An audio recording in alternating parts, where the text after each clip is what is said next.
Assalamualaikum warahmatullahi wabarakatuh. Selamat sore pemirsa, senang sekali saya Ida Almadani kembali hadir menemani Anda dalam program Dialog Aceh Bicara. Pemirsa, beberapa hari lagi kita akan jelang Idul Adha 1445 Hijriah, di mana umat muslim di dunia akan memanfaatkan momentum ini untuk bersedekah dengan berkurban.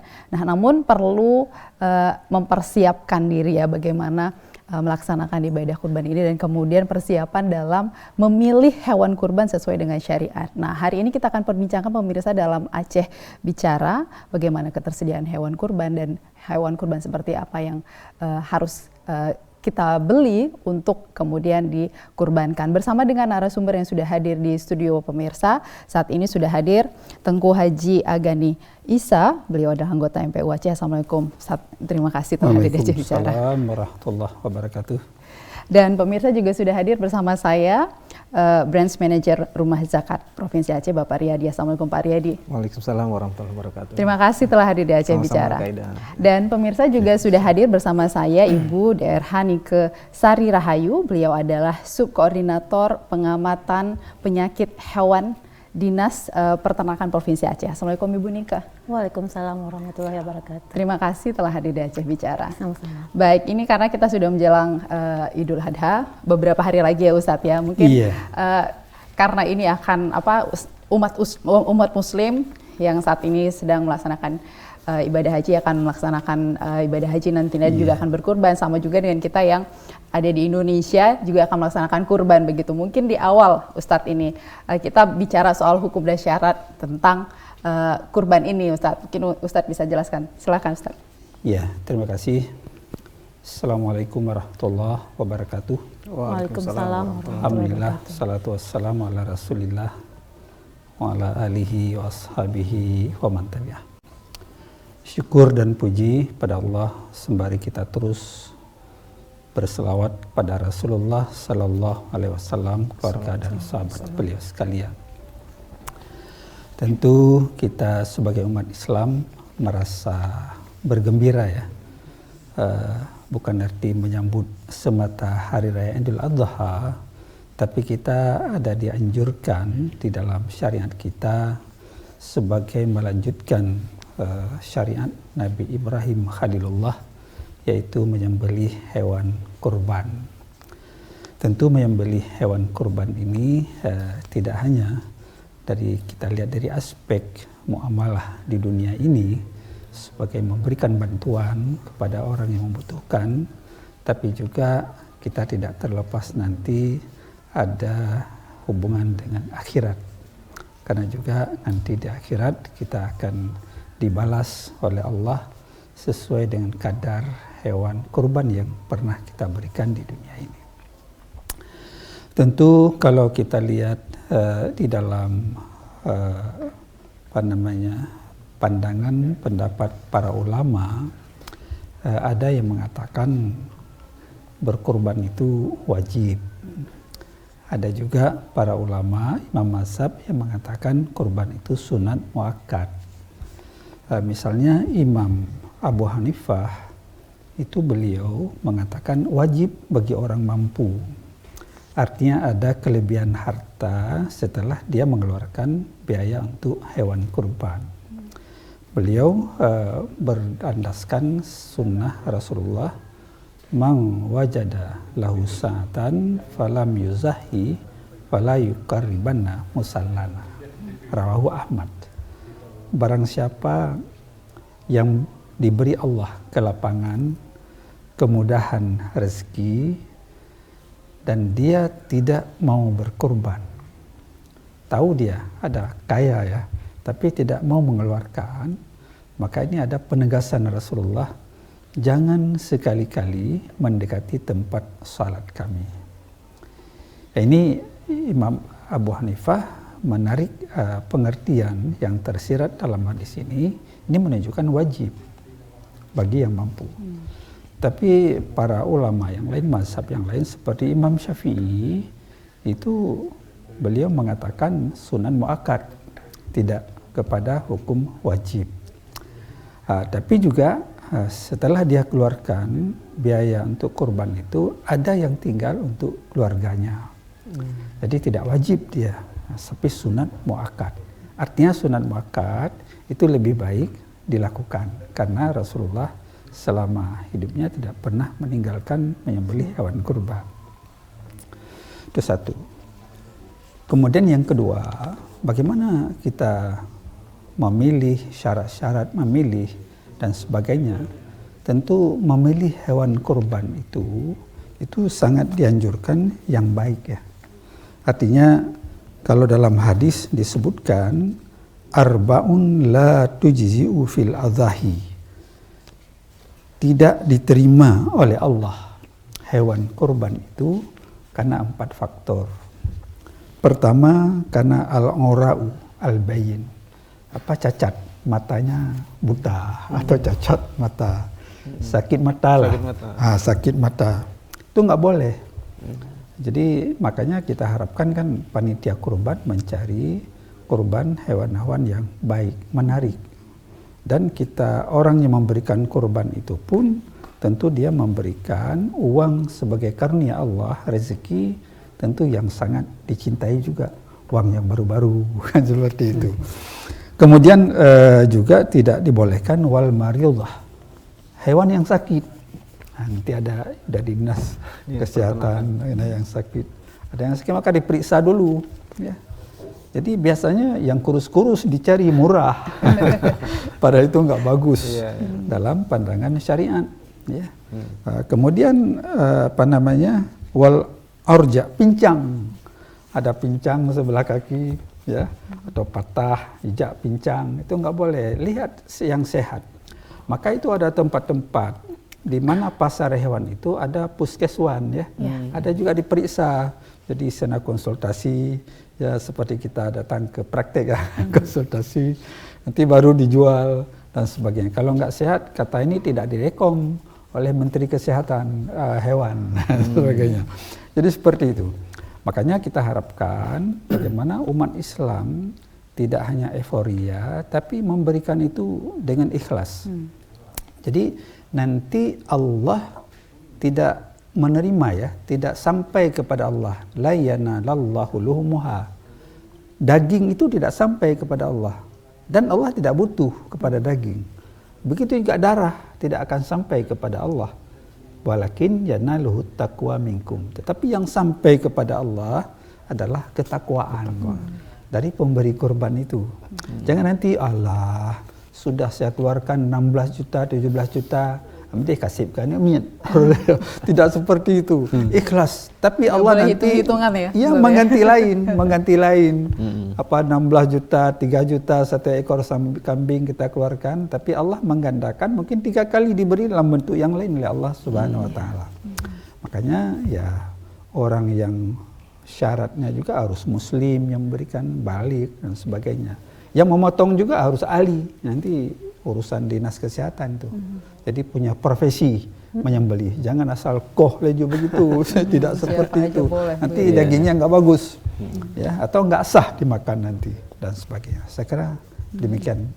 Oke, jadi memang banyak hal yang memang harus diperhatikan begitu ketika memilih hewan korban ini, karena memang tujuannya tadi ketika kita melaksanakan ibadah kurban ini harapannya adalah kita mendapatkan pahala dari Allah Subhanahu wa taala, dan kemudian kita berkurban dengan yang terbaik begitu ya, Ustadz ya. Baik.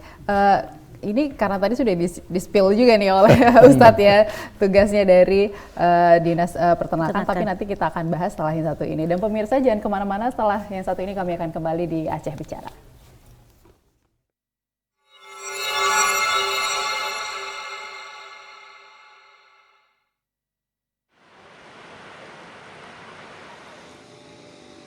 Allahu Akbar,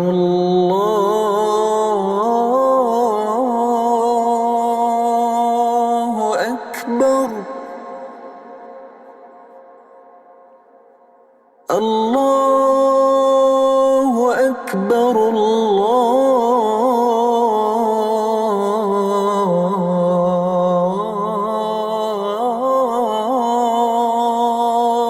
Akbar.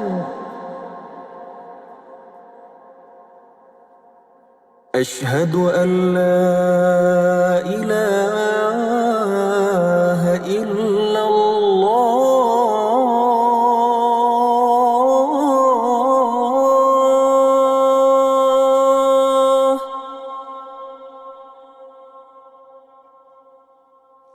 أشهد أن لا إله إلا الله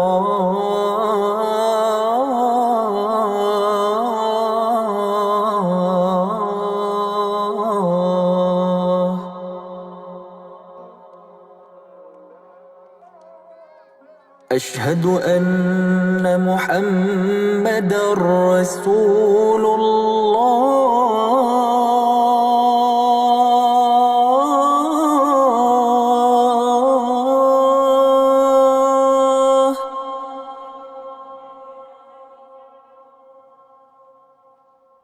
أشهد أن محمدا رسول الله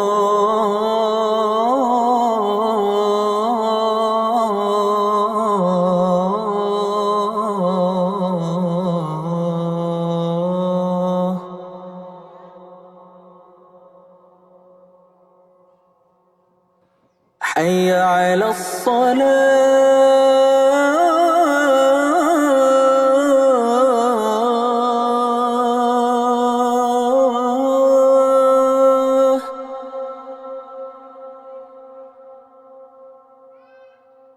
حي على الصلاة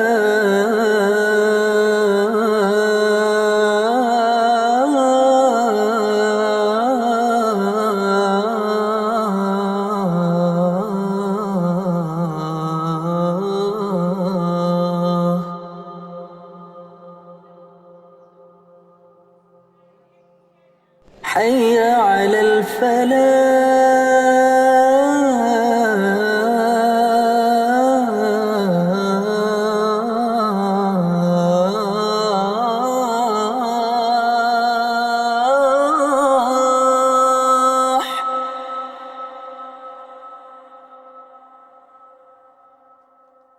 حي على الفلاح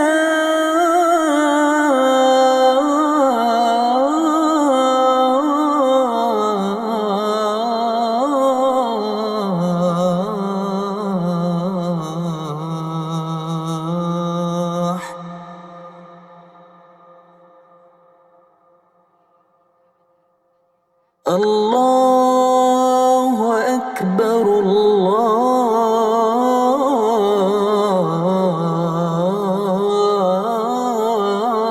الله أكبر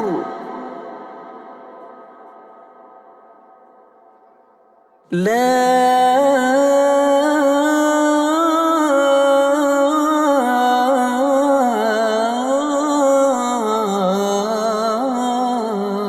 إله إلا الله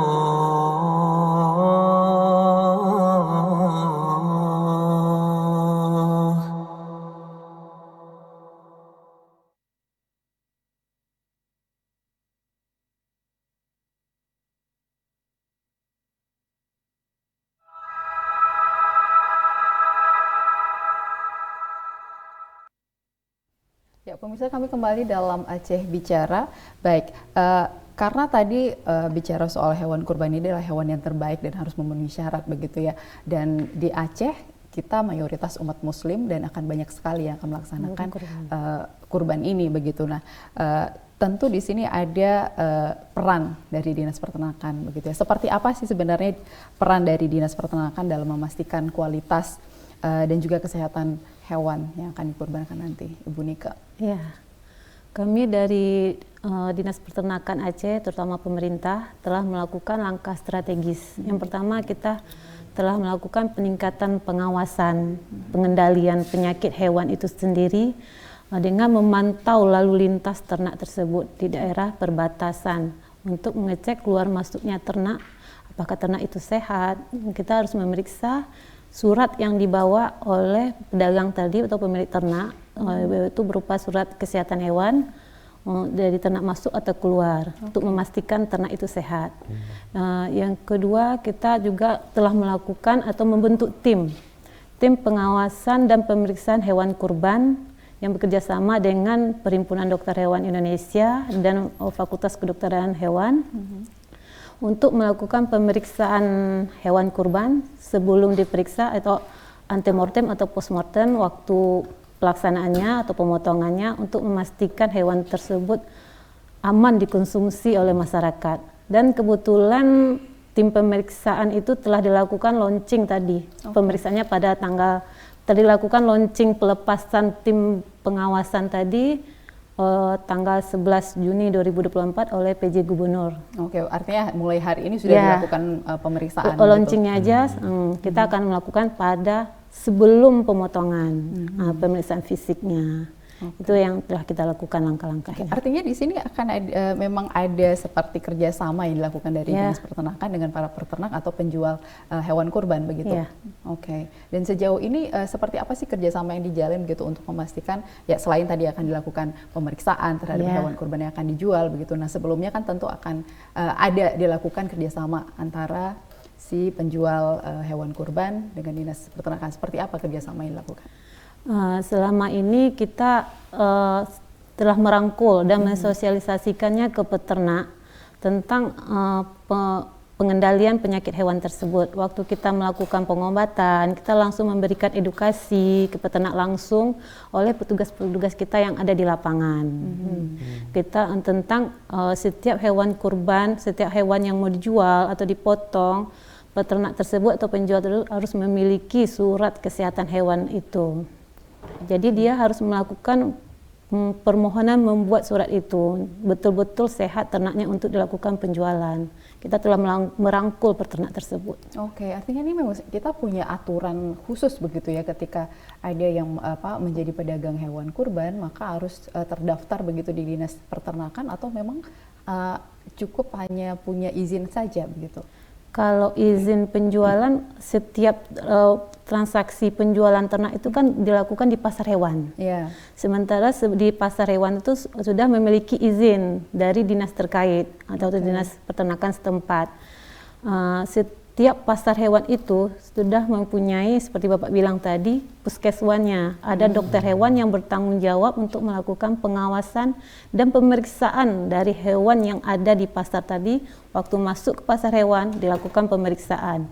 Jika hewan tersebut sakit, tidak akan dikeluarkan atau tidak dibolehkan dilanjutkan penjualan transaksi jual belinya. Oke, artinya memang bisa dipastikan setiap hewan yang masuk di dalam pasar tersebut sudah diperiksa sehat dan dipastikan sehat gitu dan layak untuk dikonsumsi. Oke, baik. Kita kehadiran dari Rumah Zakat gitu ya yang memang mengelola ataupun memfasilitasi hewan kurban juga begitu. Nah, Pak Riyadi, ini karena bicara soal hewan kurban ini benar-benar harus punya kualitas terbaik begitu ya. Karena ini menyangkut juga ibadah umat muslim begitu yang banyak yang harus diperhatikan begitu. Rumah Zakat dalam memfasilitasi masyarakat yang berkurban melalui Rumah Zakat, apa yang dilakukan Pak Riyadi? Iya, baik, terima kasih Kak Ida. Bismillahirrahmanirrahim. Assalamualaikum warahmatullahi wabarakatuh. Waalaikumsalam. Yang saya hormati pada manajemen, Pak Agani, Ibu, dan juga para pemirsa di rumah. Jadi insya Allah Rumah Zakat setiap tahun menggelar yaitu adalah mengikuti kegiatan yang besar ya. Ini adalah ibadah yang besar juga. Jadi salah satu kontribusi Rumah Zakat adalah memfasilitasi bagi yang mau berkurban. Gitu. Nah, jadi kita kaidah ada dua, yaitu ada kurban yang namanya program Desaku Berkurban dan juga ada kurban yang kita olah menjadi rendang atau kornet. Nah, Desaku Berkurban ini adalah kurban yang disembelih di daerah-daerah minim berkurban. Dan itu kita siapkan jauh-jauh sebelum hari sebelumnya bahwa hewan yang kita beli itu dalam kondisi sehat dan kita memberdayakan peternak lokal. Nah, jadi ke vendor-vendor lokal itu sudah kita pastikan bahwa hewan yang akan jadi kita beli, kita booking ini adalah untuk para pekurban. Nah, jadi vendor ini sudah menunjukkan ke kami bahwa hewannya sehat, menunjukkan surat yang terkait bahwa secara fisik juga tahu Ustaz bagus juga, dan itu yang kita tawarkan ke pekurban atau ke masyarakat yang berkurban. Kita memberikan layanan kemudahan untuk berkurban, mau potong di Aceh atau di daerah yang di Indonesia yang telah kita sediakan. Kita di 34 provinsi itu sudah kita siapkan tempat pemotongan atau berdayakan peternak lokal itu dengan program Desaku Berkurban. Nah, kita juga membuka layanan atau memberi kemudahan bagi pekurban yang ingin berkurban di Gaza, yaitu di Mesir ya. Kita potongnya di Mesir. Nanti setelah 15 atau 25 hari kita kirimkan ke Rafah, atau ketika pintu-pintu Rafah itu dibuka atau diberi akses untuk ke sana. Dan juga kita memfasilitasi bagi pekurban yang ingin berkurban di Somalia dan di Yaman, gitu. Dan kita pastikan bahwa vendor sana menyediakan hewan kurban juga. Nah, begitu. Oke, artinya ini salah satu pilihan begitu ya? Iya, berpilihan. Betul. Ustadz, ini kan mungkin bukan hal yang baru karena Rumah Zakat sudah lama berkiprah dan membantu perkurban yang berapa tahun, udah berapa tahun sih Pak? Udah lama sekali kita ya? Kita 25 tahun pelopor kurban olahan. 25 tahun begitu membersamai umat muslim untuk dan memfasilitasi kurban begitu. Nah, ini karena ada pilihan seperti ini dari segi hukum Islam sendiri begitu, seperti apa sih sebenarnya kita ketika sudah memilih begitu hewan terbaik yang akan kita kurbankan di hari Idul Adha begitu. Nah, kemudian apa sih yang harus dilakukan oleh umat muslim begitu? Apakah harus memang benar-benar harus potong sendiri atau mewakilkan atau seperti apa? Ya, terima kasih. Memang kita harapkan kan yang memberi hewan kurban dia bisa memotong sendiri, lebih bagus kan, lebih afdal. Seperti juga orang ingin menikahkan anak, kan kalau walinya kan lebih afdal ya daripada diwakilkan. Tapi kalau memang dia tidak ahli, tidak mampu, atau kadang-kadang berat juga ya perasaan memotong darah, tapi bisa diwakilkan kepada petugas. Tapi petugas yang memang mampu mengetahui tata cara penyembelihan secara syar'i. Ya, kalau memang secara pemerintah mungkin sudah dilatih di RPH ya, rumah potong hewan. Itu sudah punya sertifikat mungkin ya. Tapi kalau imam-imam di kampung tukang itu biasanya tidak ada sertifikat. Tapi diyakini oleh masyarakat imam-imam itu yang diwakilkan itu mampu menyembelih. Artinya menyembelih itu harus terpotong kan 3 paling kurang, tenggorokan, ya marehnya dan 2 urat. Itu harus lebih baik. Tapi kalau 2 saja juga dianggap sah. Misalnya mareh, tenggorokan itu sudah memadai, ya sudah sah, bisa dimakan dan sebagainya. Tapi yang nggak boleh katanya sampai potong lepas kepala dengan badannya, putuh boleh, lepas dengan badan, itu dilarang dalam penyembelihan, apakah kurban atau juga penyembelihan megang, area megang, karena kepala itu merupakan identitas. Kadang-kadang tu nyo kebe pelemu, tapi menyahana kepedu ule, nyo kadang-kadang ule kebe atau dagingnya kerbau, bukan daging sapi. Orang kan harus melihat identitas. Ini sapi kampung atau sapi dari luar negeri misalnya. Kan nampak jelas kakinya, kepalanya, dan sebagainya. Kadang orang-orang kita ini mencari sapi-sapi yang disembelih, sapi padi, sapi kampung. Nah, tidak mau sapi-sapi yang diternak dengan obat, suntikan, dan sebagainya. Maka ule itu hanya putuh. Dipeduk tempat daging, identitas itu terlihat kepada orang yang akan membeli daging. Biasa ini kadang-kadang kan jadi pemalsuan ya, pemalsuan. Atau juga bisa saja mungkin tablo ayam atau lain sebagainya, kahanali ule. Nyopi ite pumano. Jadi kadang-kadang secara mekanik disembelih kan putuh semuanya. Tapi makanya secara mekanik itu kurang bagus. Walaupun memang hari ini banyak dilakukan secara modern pemotongan hewan secara mekanik. Tapi itu secara syar'i kurang bagus karena itu hilang identitas. Tuh hule, itu anadi hule, punya lumo pekebu atau lumo jenis mana ini dan sebagainya. Kemudian yang kedua itu harus terpenuhi asuh, aman dagingnya. Artinya tidak bervirus, berpenyakit, ya. Kemudian sehat, bergizi, kan, sehat dagingnya. Ya, tentu yang tahu ini kan juga ada pengawas dokter hewan ya, dokter hewan. Karena kadang-kadang bisa juga cara sembelih yang salah, yang keliru secara syar'i, dagingnya tidak bagus, bisa cepat busuk dan sebagainya kan. Kalau darah hanaitubit, secara medis kesehatan hewan itu 80% darah itu harus keluar. Karena hanaitubit itu bercampur dengan daging. Daging nggak bagus, nggak segar daging. Untuk 80% darah itu maka harus putuh, 2 urat wajadain itu harus putuh di samping mareh dan tenggorokan dan sebagainya. Kemudian di samping aman, sehat, juga utuh, artinya tidak terkontaminasi dengan virus-virus barang makanan-makanan yang dilarang. Baik itu kamu nyampung dengan sia lain, atau dengan obat-obat formalin dan sebagainya, itu nggak boleh. Kemudian yang terakhir halal dia, halal secara syar'i, ya, bukan hanya sekedar halal sudah disembelih, tapi memang baca Bismillah ketika menyembelih hewan. Kalau bisa juga menghadap ke kiblat, ke arah kiblat dan sebagainya. Supaya ini kan keyakinan kita ini, apalagi menyembelih hewan kurban kan sangat ya, malah secara adat juga ada orang mencermin gitu. Pusuk baje, sugut, sisir rambut, ya begitu. Memang kalau hewan kurban di kampung ada adat yang menggunakan seperti itu. Silakan saja, asal tidak euforia, tahayul, khurafat dan lain sebagainya.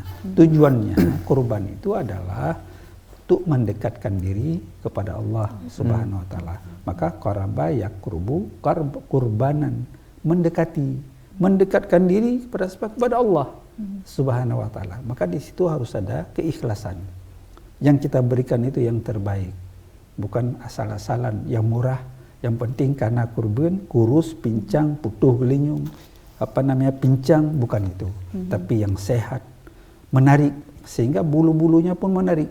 Maka diharapkan hewan kurban itu, bule-bule hewan kurban itu jangan yang hitam, tapi yang ada merah, putih, menarik ya, menarik dilihat oleh orang. Ada orang cari yang hitam. Saya kira begitu ya. Nah, jadi prinsip asuh, aman, sehat, utuh, halal itu harus terpenuhi. Oke, artinya lingkungan di sekitar penyembelihan juga harus diperhatikan ya Ustaz, ya, supaya tidak terkontaminasi. Tadi begitu ya. Abe aju pudu si daging. Ada tempat khusus ya sudah disiapkan itu kalau di RPH, rumah potong hewan itu. Tidak terkontaminasi dengan virus-virus yang lain dan sebagainya. Oke, kalau dari MPU sendiri Ustadz, untuk RPH ini sendiri, ini kan ada penyembelihnya begitu ya. Ada tidak dilakukan seperti misalnya training khusus dari MPU begitu untuk para penyembelih ini supaya benar-benar sesuai dengan syariat begitu cara penyembelih? MPU sudah melakukan itu. Ada pembinaan, ada BIMTEK. Gimana cara pemotongan hewan secara syar'i, apa sapi, kambing, termasuk ayam dan sebagainya, itu sudah pernah dilakukan pembinaan oleh MPU, oleh LPPOM, lembaga pengkajian obat-obat terlarang itu sudah dilakukan. Di samping mungkin dari dinas, ya cara-cara yang diatur oleh undang-undang, ya bagaimana membeli hewan secara syar'i, sehingga hasil daging itu ya bagus. Ya. Tidak bercampur dengan darah di dalam daging dan sebagainya. Keluar darah 80% itu kata medis, orang dokter kehewanan. Kalau enggak, dagingnya enggak bagus. Apalagi yang mau dikaleng lama dan sebagainya, pasti enggak bagus. Jadi harus benar-benar diperhatikan ini Ustaz ya. Oke. Ibu Nike, ini tadi untuk RPH sendiri itu kan sudah ada legalitasnya juga ya, kalau dari MPU sudah memang dilakukan pembinaan dan training khusus untuk penyembelih di sana gitu. Tapi kan kalau untuk melaksanakan kurban ini biasanya kan sampai dilakukan di kampung-kampung, tidak hanya di RPH aja gitu. Nah, ini seperti apa koordinasi dilakukan dengan stakeholder mungkin ya untuk bisa memantau sampai ke kampung bahwa apa yang dilakukan oleh masyarakat kita pada saat penyembelihan hewan kurban ini memang benar-benar steril hewan kurban yang disembelih begitu. Ini sama dengan kita melihat aspeknya ya, aspek kesejahteraan hewannya pertama dulu. Pertama kita lihat kesejahteraan hewannya ini, kita lihat dari prinsipnya ketenangan hewannya pertama, tidak ada rasa sakit, rasa ketidaknyamanan, ketegangan, rasa ketidaknyamanan dari hewannya. Kemudian baru kita lihat dari aspek higien sanitasi, mulai dari RPH-nya, tempat pemotongannya, mulai dari kandangnya, malah dari kandangnya harus higien, RPH-nya, tempat pemotongannya, tempat penanganan waktu melakukan pemotongan hewan kurban, mulai dari dagingnya, karkasnya, jeroannya, itu dilakukan pengawasan oleh dokter hewan yang tadi dilakukan tim tadi. Oke, artinya ini memang tim ini nanti akan turun sampai ke kampung-kampung? Iya, kita akan rencana beberapa kecamatan dan desa hampir di seluruh Aceh. Lakukan pengawasan yang tadi bekerjasama dengan tim Dinas Peternakan, dengan PDHI dan FKH, mahasiswa langsung terjun, langsung memeriksa, langsung kita sebelum pemotongan memeriksa kesehatannya atau kita keluarkan langsung surat layak potongnya. Waktu di lapangannya kita juga terjun, langsung memeriksa kesehatan hewannya, fisiknya, dan jeruannya tadi, higien sanitasinya, semua kita periksa. Ada tidak kendala yang memang dihadapi mungkin pengalaman di tahun-tahun sebelumnya begitu terkait dengan penyembelihan hewan kurban yang ada di Aceh? Sejauh ini tidak ada, karena kita sudah menghubungi kepala desanya untuk akan kita melakukan, kita sudah menyurati kalau kita akan terjun melakukan pemeriksaan pengawasan. Sejauh ini respon dan tanggapan masyarakat kampungnya baik, sangat baik, dan membantu kita selalu berkoordinasi waktu pemotongan tersebut. Karena kan sekarang juga sudah mulai ini kan tim-tim dari kampung begitu ya, panitianya pada saat pelaksanaan hewan kurban nanti gitu. Artinya tim ini juga sekarang sudah mulai berkoordinasi dengan menelpon geciknya gitu, kita datangin, kita tanya di mana nanti hewannya, kita datang ke sana melihat fisiknya. Itulah pemeriksaan antemortem tadi, fisiknya. Kita lihat dulu fisiknya sebelum dipotong tadi, sehat nggak dia. Kalau udah sehat, baru kita potong. Jadi otomatis yang kita potong itu udah sehat. Artinya memang pemeriksaan kesehatan untuk hewan kurban ini pada saat sebelum dan sesudah. Sebelum dan sesudah bahkan. Antemortem dan postmortem istilahnya. Jadi kita bisa pastikan bahwa hewan kurban yang akan dikonsumsi itu benar-benar layak dikonsumsi karena memang aman dan sehat gitu ya tadi hewan kurbannya. Baik. Kalau di rumah zakat sendiri, Pak Riyadi ini, karena tadi memang ada pilihan mau potong di sini juga difasilitasi oleh cabang di sini gitu, tapi kita juga ada yang di pusat begitu. Nah, bagaimana proses yang dilakukan pada saat penyembelihan hewan kurban oleh rumah zakat ini? Ya, kita kalau misalnya kurban desa berkurban itu adalah kurban yang dipotong di daerah minim pekurban. Nah, itu kita tempatkan tim kita di desa, namanya Desa Berdaya, dan itu mereka mempersiapkan bagi yang pekurbannya mau disembelih di mana, gitu. Nah, jika pekurban itu ingin, saya di desa ini saja, berarti koordinasi antara VIC kita dengan tim yang ditunjuk, misalnya di Masjid ID misalnya, atau di Aceh Timur. Jadi mereka tinggal koordinasi dengan pihak di sana untuk dipotong, dan nanti kita berikan laporan bahwa si fulan sudah hewannya sudah dipotong, mungkin difoto, nanti dikirimkan. Nah, seperti itu. Nah, yang kedua, kaidah untuk yang terpusat itu yang kita olahan. Nah, itu kita kandangnya terpusat dan itu kita datangkan dokter hewannya. Nah, dokter pusat itu akan ngecek satu-satu hewannya, dan pada hari tasyrik hewan itu kita potong di rumah potong hewan yang itu sudah bersertifikasi ya untuk penyembelihnya, terus juga ada dokter hewan juga, dan itu dagingnya sudah ada timnya untuk mengurus dari pembersihan, terus juga pemisahan tulang dan daging. Tulangnya itu kita salurkan, dan jeruannya itu kayak saluran ke masyarakat sekitar itu, dan dagingnya yang bagus-bagus itu kita kasih atau ditempatkan yang di titik bekut sekian tertentu, jadi untuk diproses pengalengan, dan itu langsung diawasi juga, dan sudah ada sertifikasi juga dari Baleko dan pihak terkait bahwa daging ini adalah bagus untuk diolah menjadi kornet atau dari rendang.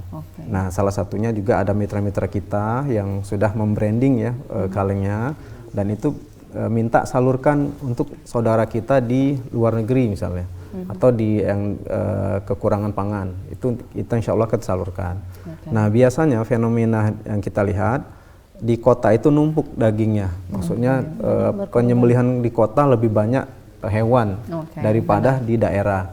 Oleh karena itu Rumah Zakat memfasilitasi kita agar yang ingin kita distribusikan ke singgah pelosok berarti kita dalam bentuk rendang. Jika ingin dalam untuk hewan hidup berarti kita ke desa-desa yang minim pekurban. Yang penting tadi bahwa Rumah Zakat juga memastikan kepada setiap perkurban begitu ya, meskipun tadi dengan jarak jauh, bahwa hewan kurban yang dipotong benar-benar sesuai dengan syariat gitu ya. Kita akan lanjutkan perbincangan kita, tapi setelah yang satu ini pemirsa jangan kemana-mana. Setelah pesan-pesan berikut ini kami kembali di Aceh Bicara.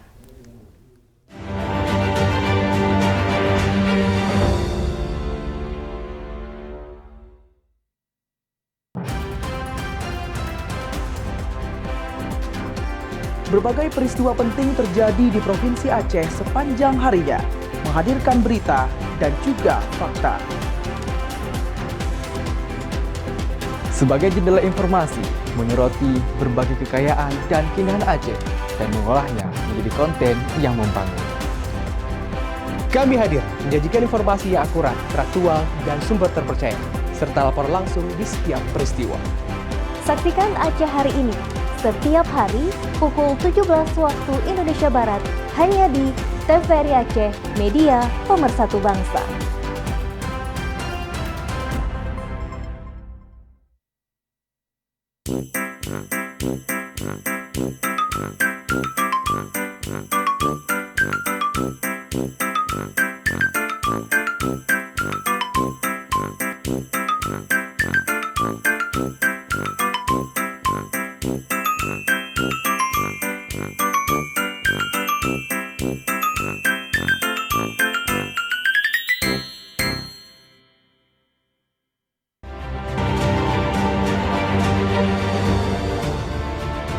Bersama saya Muhammad Suhaib Hamid. Nah, dari catatan KPPN Banda Aceh, bagaimana apa menjaga agar apa yang disiarkan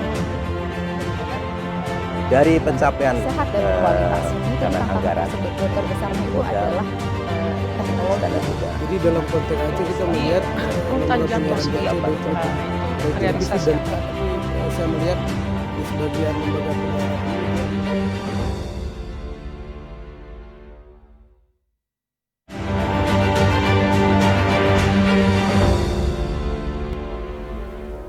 pemirsa, kami kembali dalam Aceh Bicara. Baik, tadi soal penyembelihan sudah dilakukan begitu. Tapi kalau dari Dinas Peternakan sendiri, kalaupun tadi memang sudah dilakukan, dipastikan begitu bahwa hewannya sehat dan layak dikonsumsi, kemudian akan didistribusikan begitu. Tapi kalau seandainya ditemukan hewan yang tidak layak, apa sih sebenarnya yang dilakukan oleh Dinas Peternakan untuk menghadapi kasus seperti ini? Kalau seandainya gitu, ada aturan tertentu nggak sih? Yang pada saat pemotongan hewan kurbannya atau di lapangannya? Iya, pada saat di lapangan. Iya, saya sendiri pernah mengalaminya. Karena waktu saya pemeriksaan, misalnya tahun lalu, saya melakukan pengawasan dan pemeriksaan di daerah Darussalam misalnya, saya menemukan pada jeroan hati yang terdapat banyak cacing parasit ternak, misalnya cacing hati.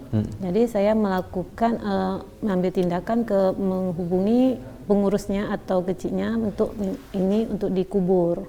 Ini tidak layak untuk dibagikan. Nah, jadi kita melihat langsung dia melakukan penguburan. Kita nggak lepas juga misalnya nanti dia lakukan, nggak. Tapi kita langsung menyaksikan dia penguburan tadi. Sampai itu dilakukan begitu, dikubur dan sampai dibagikan gitu ya. Karena kita lihat hatinya saja, tapi kalau dagingnya sehat, hatinya aja yang tidak layak, jeroannya itu aja. Yang kan tadi dari fisik tidak terdeteksi ada cacing di dalamnya. Itu kita kubur. Ini karena memang di setiap tempat penyembelihan akan ada tim kita yang akan terus melakukan pengawasan gitu. Baik. Jadi pemirsa di rumah tentunya sekarang nggak perlu khawatir sih sebenarnya. Yang sampai ke rumah itu benar-benar sudah sehat dan layak dikonsumsi. Baik, Ustadz, ini kita bicara soal penyaluran. Ini Ustadz ya. Ini seperti apa yang seharusnya dilakukan untuk penyaluran dari hewan kurban ini? Kalau berbicara daging hewan kurban, kalau itu yang kurban sunat, itu yang memberi kurban boleh juga memakan. Di samping sebagian besar diberikan kepada yang membutuhkan, masyarakat. Tapi kalau Imam Al-Ghazali mengatakan kalau diberikan semuanya sedekah lebih baik. Ya. Artinya walaupun kita bisa kurban sunat, tapi kata Imam Al-Ghazali sangat lebih baik, afdal kalau itu semua disedekahkan. Karena daging hewan kurban dia harus diberikan daging mentah, nggak boleh dimasak ya.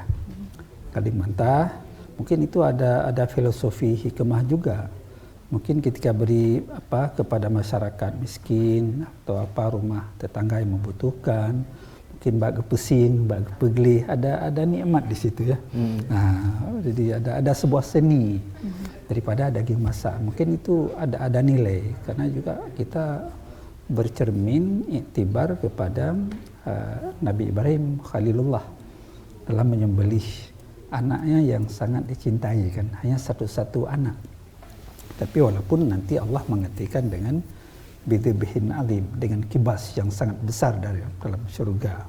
Mungkin ketika pesing diingat ke Nabi Ismail, Nabi Ibrahim gitu.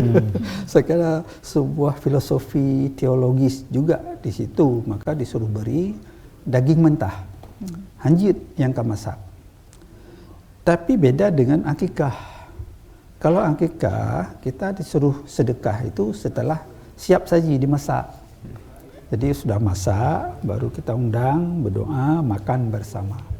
Ini beda akikah dengan dengan kurban. Ada filosofi, ada nilai hikmah teologis mungkin untuk cermin ke sana. Kemudian kalau kurban nazar KUI itu nggak boleh yang memberi kurban itu makan, semua itu diberikan kepada orang yang membutuhkan. Itu yang nazar. Jadi kalau yang sunat boleh memberi kurban itu sepertiga ya, sabuh kaki lah, boleh, dibolehkan dalam syariat kita dan sebagainya. Kemudian yang kedua, umur dari hewan kurban itu juga ditentukan dalam syariat. Kalau misalnya domba itu 1 tahun lebih, masuk tahun kedua umurnya. Kalau kambing itu 1-2 tahun lebih ya, masuk tahun ketiga. Tapi kalau unta itu 5 tahun, masuk tahun ke-6 dia. Tapi kalau sapi kerbau itu 2 tahun, masuk tahun ketiga. Cuma siapa yang tahu ini umurnya ini? Ya pemilik ternak, ya. Karena nggak bisa seperti lahir anak ada catatan sipil. Ini hewan kan nggak dicatat. Nah, jadi harus ada yakin. Akte kelahiran ya. Ada akte kelahiran dia. Ada tanda-tandanya. Ada giginya. Gigi ya mungkin gigi dilihat biasanya. Nyok katilego. Oh sekian umurnya. Nggak ada catatan akte kelahiran hewan.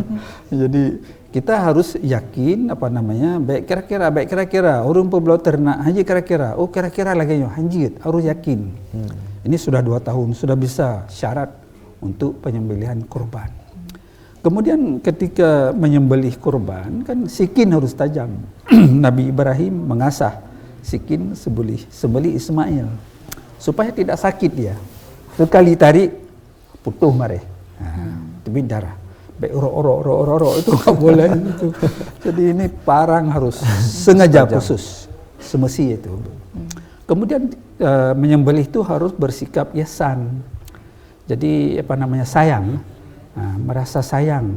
Baik secara paksa, tarik itu kerupum dan sebagainya, berubah. Tidak seperti itu. Jadi kalau di Mekah itu memang unta itu berubah jero. Hana susah orang yang menyembelih. Hana ikat, kami yang hana ikat sih aja. Tapi di sini anjir, karena pegah mungkin lebih paju hari melawan ribut, payah merupah. Lalu urung isi pak ilmu dan sebagainya. Jadi saya kira harus ada sikap ihsan dengan baik dan sebagainya, ya apa namanya, kasih sayang, ya bukan hanya kepada kita tapi juga kepada binatang itu. Sehingga juga nanti dengan lumo secara psikologis hana temakut, sia-sia itu bagus. Nah, daging-dagingnya itu bagus, bagah lumpuk kita guna. Saya kira begitu harus diperlakukan kepada hewan-hewan kurban dan juga hewan yang lain ketika megang, disembelih dan sebagainya. Untuk yang menerima ini sendiri, Ustadz, apakah harus yang ada di lingkungan tempat si perkurban berkurban, atau memang harus dicari orang-orang yang benar-benar berhak untuk mendapatkan? Diutamakan pada lingkungan itu. Dalam sebuah kampung, satu kampung diutamakan orang-orang yang membutuhkan. Karena kurban boleh juga dimakan oleh orang kaya. Jadi tidak harus orang miskin itu kurban. Jadi diutamakan, di sini sudah lebih, sudah over, ya bisa diserahkan kampung lain seperti dikatakan tadi. Nah, misalnya di Banda Aceh ini ada kampung-kampung yang sampai 70 kambing, 25 sapi, nabe, nggak habis dimakan oleh orang kampung itu. Kulkas rumah sakit semua itu. ya, sakit diabetes, kolesterol. Maka diberi ke tempat-tempat yang lain yang minus. Nah, sebagai sedekah, mungkin ada kampung walaupun di Banda Aceh pinggiran itu nggak ada kurban. Karena kemampuan orang memang biayanya ya sangat miskin atau sederhana penghasilan, nggak ada kurban. Jadi mungkin ada ini yang surplus ini diberikan kepada daerah-daerah minus. Saya kira si tamak, si rakus kita sebagainya, kasih sayang kepada orang lain. Saya kira begitu. Ini rumah zakat lakukan selama ini begitu, mencari tempat-tempat yang memang minim berkurban begitu, bahkan mungkin tidak ada sama sekali begitu. Nah, seperti apa sih yang dilakukan oleh rumah zakat untuk mencari tempat-tempat ini dan kemudian disalurkan hewan kurbannya? Baik, sebelumnya kita memang ada tim yang sudah tersebar di Indonesia, khususnya kalau di Aceh di 23 kabupaten kota. Itu 3 atau 4 bulan sebelumnya kita memang sudah pendataan. Kita datangi toko-toko, kira-kira ini kurban tahun lalu ada nggak atau berapa. Nah, setelah mendapat data itu kita sampaikan, mengedukasi masyarakat melalui offline maupun online bahwa di desa ini jarang pekurban atau daerah minus pekurbannya. Nah, dari itu kita sampaikan bahwa kita tetapkan desa ini menjadi desa yang akan menjadi prioritas kita masyarakat untuk berkurban melalui rumah zakat. Nah, seperti itu. Nah, ketika sudah dapat data itu, dan kita sampaikan mengedukasi masyarakat bahwa silakan Bapak Ibu yang ingin berkurban, kita untuk prioritaskan untuk desa A, B, C di Indonesia maupun di Aceh. Nah, seperti itu. Nah, nanti sesuai dengan pekurbannya, saya ingin boleh di desa itu, atau saya bisa nggak di desa yang ini rekomendasinya. Boleh memilih. Boleh memilih, karena tadi diberikan kebebasan kita sesuai dengan akad pekurban tadi, begitu. Nah, sedangkan untuk yang ini daging olahan itu kita bagi 55% untuk penyaluran reguler untuk masyarakat yang ada di Indonesia, terus 30% lagi untuk kegiatan kebencanaan, dan 15% lagi itu untuk insidental kalau misalnya ada butuh kita promosi atau kita butuh yang ingin kita bagikan ke masyarakat setempat. Nah, seperti itu. Kalau untuk Aceh sendiri kita punya berapa banyak tempat sih yang memang benar-benar minim perkurban ini? Nah, kalau kita sudah mendata itu kemarin itu kita taruh 2 titik di Aceh Timur 1, terus satu lagi di daerah Kabupaten Biren. Biren itu termasuk luas sekali petanya. Nah, dari kita salah satu dari daerah Biren itu yang memang itu minim berkurban, dan kita tempatkan, kita cari vendor lokal yang untuk bisa menyembelih sapi dan kambing. Nah, tidak menutup kemungkinan jika nanti ada pekurban yang saya ingin berkurban di daerah A misalnya atau B, nanti kita geser itunya hewan itu untuk potong di sana seperti itu. Dan yang penting kita titipkan 2 titik di Aceh Timur dan di Kabupaten Biren. Itu 2 titik yang kita siapkan hewan kurbannya juga. Nah, bisa menyebar ke wilayah lain. yang memang benar-benar di sana tuh yang hasil supir ya. kita, yang ada desa yang minim pekurban, kita siapkan di situ. Dan kita mengedukasi masyarakat yang mau berkurban silakan ke sini. Minum berkurban ini karena memang daerah yang ekonominya rendah, Iya, atau ya, okay. Termasuk itu, ya. Okay, termasuk itu salah satunya, betul. begitu ya. Oke, bukan yang tidak mau berkurban ya tempatnya begitu ya. Ya, tapi ya. karena memang tadi masalah ekonomi juga yang betul, menjadi satu faktor, ya. gitu. Baik, kalau untuk yang ini kan penyalurannya tuh bertahap ya, Pak Riyadi ya. Ada yang dilakukan memang pada hari tasyrik itu, kemudian juga ada yang diolah dan lain sebagainya. Dan kemudian diperuntukkan juga untuk seperti untuk apa tadi bencana alam, dan kemudian sepertinya sekarang juga dilakukan pengiriman sampai ke Gaza gitu. Nah, itu seperti apa proses yang dilakukan selama ini? Ya, selama ini memang kita proses pengolahan itu sendiri, kita potongnya pada hari tasyrik ya, 10, 11, 12, 13 sesuai dengan syariah. Nah, proses untuk pengolahan itu 2-3 bulan jadi, dan itu dikirimkan ke seluruh cabang di Indonesia.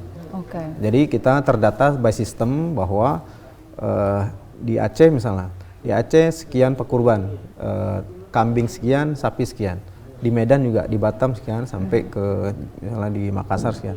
Nah, kita nanti ada pendata yang akan mengalokasikan bahwa untuk Aceh stok untuk kornet dan rendangnya ada 5.000 paket atau 5.000 kaleng untuk disalurkan di daerahnya atau di Acehnya. Nah, jadi program ini salah satu jadi siaga pangan Nusantara. Jadi setiap cabang rumah zakat ada stok pangan itu. Nah, itu jadi insya Allah ketika kita misalnya ada bencana di daerah tertentu, kita langsung bawa ini juga yang kita berikan. Nah, jadi ini distribusinya memang minim risiko, terus juga tepat sasaran, dan juga bermanfaat untuk masyarakat yang sangat membutuhkan. Dan menyelesaikan beberapa persoalan seperti tadi stunting, bencana alam dan sebagainya. Betul. Artinya memang setiap provinsi itu sudah punya jatah masing-masing dan cadangan. Kemudian sudah terpeta gitu apa potensi-potensi yang terjadi di satu tempat sehingga punya cadangan masing-masing gitu. Termasuk di luar negeri, di Gaza. Kita siapkan juga vendor lokal di sana yang mau potong di sana atau yang ingin salurkan di sana, kita siapkan SDM-nya di sana. Baik. Yang terakhir mungkin ini sebagai closing statement ya, apa yang ingin disampaikan kepada masyarakat terkait dengan pemilihan hewan kurban yang akan kita laksanakan nanti pada saat Idul Adha. Mungkin dari Ibu Nike terlebih dahulu, silakan Ibu. Kita sebagai konsumen kita harus memastikan hewan tersebut sehat dan telah mempunyai surat kesehatan hewannya bagi yang mau membeli hewan kurban. Jadi pastikan itu pastikan mempunyai surat keterangan kesehatan hewannya. Boleh ditanya juga ke panitia kurban ya, mungkin yang beli kan panitia kurban ya Bu ya. Boleh ditanya udah bener ya. Ternak itu memiliki ternaknya, suratnya. Suratnya itu harus pastikan dulu sudah tersertifikasi, sudah punya legalitas atau tidak. Sudah ditandatangani oleh dokter hewan berwenangnya. Baik. Dari Pak Riyadi, silakan Pak. Pemirsa yang di rumah, jadi bagi yang sudah mampu berkurban, silakan untuk bisa menunaikan kurbannya. Alternatif bisa melalui rumah zakat atau misalnya ke lembaga atau ke masjid. Nah, disarankan juga apabila di kota sudah menumpuk, maka kita berbagilah untuk daerah yang minim pekurban. Atau apalagi saudara-saudara kita di Palestina itu sedang di bencana juga dijajah. Maka momen kurban ini kita berbagi juga daging untuk saudara kita di Gaza. Insya Allah rumah zakat siap menjembatani. Terakhir dari Ustadz, silakan. Iya, saya kira kita perlu memotivasi masyarakat budaya berkurban karena berkurban itu tidak hanya untuk duniawi tapi juga ukhrawi fiha khairun katsir. Jadi pada hewan kurban itu banyak nilai-nilai hikmah yang banyak disiapkan oleh Allah SWT.